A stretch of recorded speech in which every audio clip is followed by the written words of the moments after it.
እየራበኝ እየጠማኝ እየበረደኝ አለሁኝ።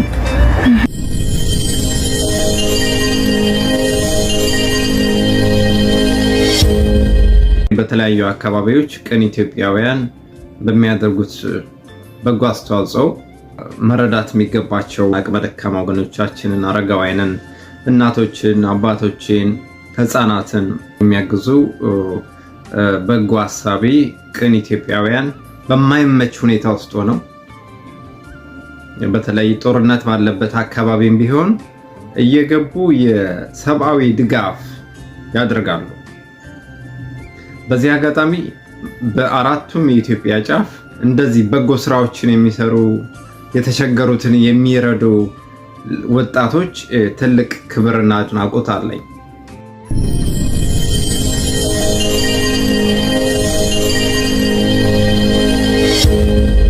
እነዚህ እናቶች፣ አባቶች ለኛ እዚህ መድረስ ትልቅ አስተዋጽኦ አላቸው። እኛም ነገ ወደ እርጅናው ስንሄድ ቀጣዩ ጄኔሬሽን ዛሬ ካልሰራን ከየትም ልታመጣው አትችልም። ሰልፊሽ ሆነ በየቤቱ ልትኖር አትችልም። የሰው ልጅ ሶሻል አኒማል ነው ይባላል።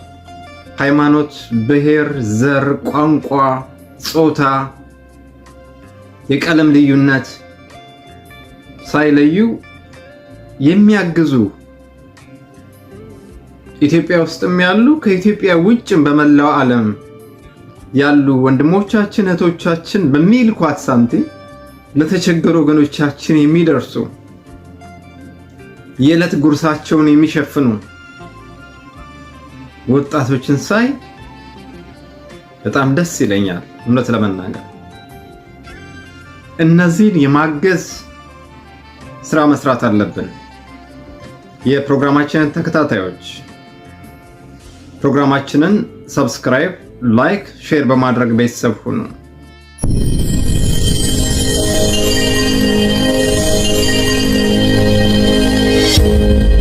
ባልባሌ ነገር አንዳንድ ጊዜ ሳንቲም እናባክናለን። አንዳንዴ ደግሞ ማህበረሰባችን ወገናችን ችግር ውስጥ ሆኖ የኛን እርዳታ የሚሻ ማህበረሰብ አለ፣ ህዝብ አለ። መንግስት የራሱ ሚና ይወጣ። እኛ ግን ያለችንን ጠጠር መውረር አለብን፣ ማገዝ አለብን። የምናገኘው ደስታ ለራሳችን ነው። አይነው ማንም ከማንም የተሻለ ሆኖ አይደለም። ህይወት ለሁላችንም የራሷ ስትራግል አላት። አልጋ ባልጋ የሆነ መንገድ የለም። ቢያንስ አቅማቸው ለደከሙ ወገኖቻችን እነሱ ምርቃት ለኛ በረከት ነው። I believe that ሀገር በወታደር ብቻ አይደለም የሚጸናው። የአባቶች ምርቃት፣ የአባቶች ጸሎት፣ ዱዓ ሲያደርጉ የሚደርሰን በረከት አለ።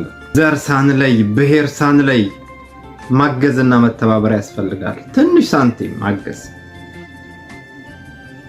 በቲክታክ በዩቲዩብ ቻናል እና በሌሎችም ፕላትፎርሞች እንደዚህ ፕላትፎርሙን ለበጎ ነገር የሚጠቀሙ ወጣቶች ሳይ ደስ ይለኛል በጣም። ከነዚህ መካከል እህታችን ያብስራ አለም ነው። አማራ ክልል ወደ ባህር ዳር ዙሪያ አካባቢ ትንቀሳቀሳለች።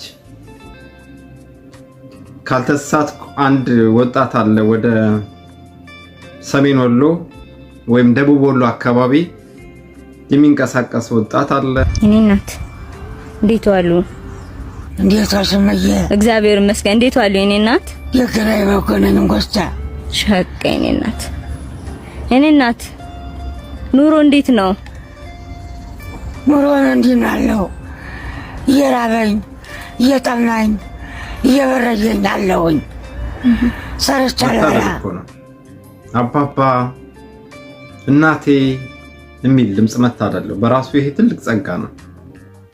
ስለዚህ ከአለን ላይ ቀንሰን ለተቸገሩ ወገኖቻችን ልናግዝ ይገባል። መርዳት የምትፈልጉ የአብስራ የሂሳብ ቁጥር እዚህ ከስር አስቀምጠናል። መልካም የጽድቅ ስራ፣ የበጎ ስራ እንድትሰሩ በዚህ አጋጣሚ መልእክታችንን ማስተላለፍ ፈልጋለሁ። ፕሮግራማችንን ሰብስክራይብ፣ ላይክ፣ ሼር እያደረጋችሁ ስለሆነ እናመሰግናለን።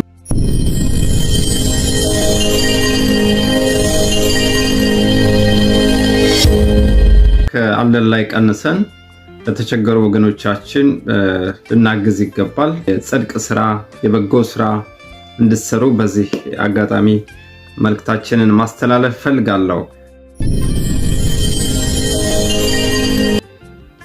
አንድ ቺክን አርስቶ አንድ አይደለም ሁለት ለምታዩት ይለዋል። እዛ ደግሞ ምራቃቸውን መዋጥ የሚከብዳቸው ደግሞ ዜጎች አሉ። ዓለም እንደዚህ ነች በነገራችን ላይ። ስለዚህ ሁሌም ለመልካምነት፣ ለደግነት እጃችንን እንዘርጋ። የዛሬው መልእክቴ ነው።